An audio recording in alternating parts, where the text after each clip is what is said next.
ರಜತ್ ಅವರು ಪ್ರತಿ ಬಾರಿ ಬಾಸು ಬಾಸು ಅಂತ ಕರೆದಾಗ ಅದ್ರಲ್ಲೊಂದು ವ್ಯಂಗ್ಯ ಕಾಣುತ್ತೆ. ಬಾಸ್ ಅಂದಿದ್ದಕ್ಕೆ ಮನೆಯಿಂದ ಆಚೆ ಕಳಿಸ್ತಾರಂತೆ. ಇದಕ್ಕೆ ನಮ್ಮ ಬಾಸ್ ಇವರು. ಅಲ್ಲ, ಇಡೀ ತಂಡಲ್ಲಿ ನಾಮಿನೇಷನ್ ಮಾಡ್ತಿದ್ರೆ ಸುರೇಶ್ ಅವ್ರಿಗೆ ಮಾಡ್ತಿದ್ರು. ನನ್ನ ಹಣ ಸುರೇಶ್ ಅಣ್ಣ, ಹರಾಜಲ್ಲಿ ನನ್ನ ತಂಡ ನನ್ನನ್ನು ತಗೊಂಡಿರೋದಿಲ್ಲ. ನಂಗೆ ಬಹಳ ಬೇಜಾರಾಗಿರುತ್ತೆ. ಅದು ಹೊರಗಡೆ ಹೋಗೋದಕ್ಕೆ ತಯಾರಾಗಿದ್ದಾರೆ ಅನ್ನೋದನ್ನ ಒಪ್ಕೊಂಡಿದ್ದಾರೆ.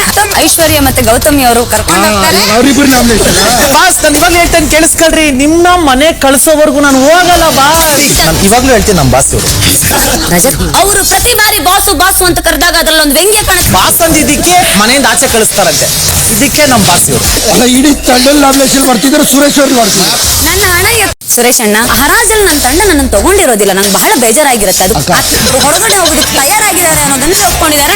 ಐಶ್ವರ್ಯ ಮತ್ತೆ ಗೌತಮಿ ಅವರು ಕರ್ಕೊಂಡು ಹೋಗ್ತಾರೆ. ಅವರಿಬ್ಬರು ನಾಮಿನೇಷನ್. ಬಾಸ್ ನಾನು ಇವಾಗ್ಲೂ ಹೇಳ್ತೇನೆ ಕೇಳಿಸ್ಕೊಳ್ರಿ, ನಿಮ್ನ ಮನೆ ಕಳ್ಸೋವರೆಗೂ ನಾನು ಹೋಗಲ್ಲ ಬಾಸ್. ನಾನು ಇವಾಗ್ಲೂ ಹೇಳ್ತೀನಿ ನಮ್ಮ ಬಾಸ್ ಇವರು.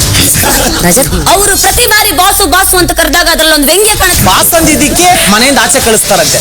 ಇದಕ್ಕೆ ನಮ್ಮ ಬಾಸ್ ಇವರು. ಅಲ್ಲ, ಇಡೀ ತಂಡಲ್ಲಿ ನಾಮಿನೇಷನ್ ಮಾಡ್ತಿದ್ರೆ ಸುರೇಶ್ ಅವ್ರಿಗೆ ಮಾಡ್ತಿದ್ರು. ನನ್ನ ಹಣ ಸುರೇಶ್ ಅಣ್ಣ, ಹರಾಜಲ್ಲಿ ನನ್ನ ತಂಡ ನನ್ನನ್ನು ತಗೊಂಡಿರೋದಿಲ್ಲ. ನಂಗೆ ಬಹಳ ಬೇಜಾರಾಗಿರುತ್ತೆ. ಅದು ಹೊರಗಡೆ ಹೋಗೋದಕ್ಕೆ ತಯಾರಾಗಿದ್ದಾರೆ ಅನ್ನೋದನ್ನ ಒಪ್ಕೊಂಡಿದ್ದಾರೆ.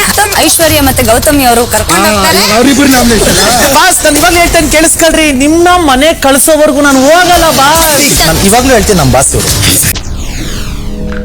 SS ಟಿವಿ ಸಿನಿಮಾ ಜಗತ್ತಿನ ಕ್ಷಣ ಕ್ಷಣದ ಸುದ್ದಿಯೊಂದಿಗೆ.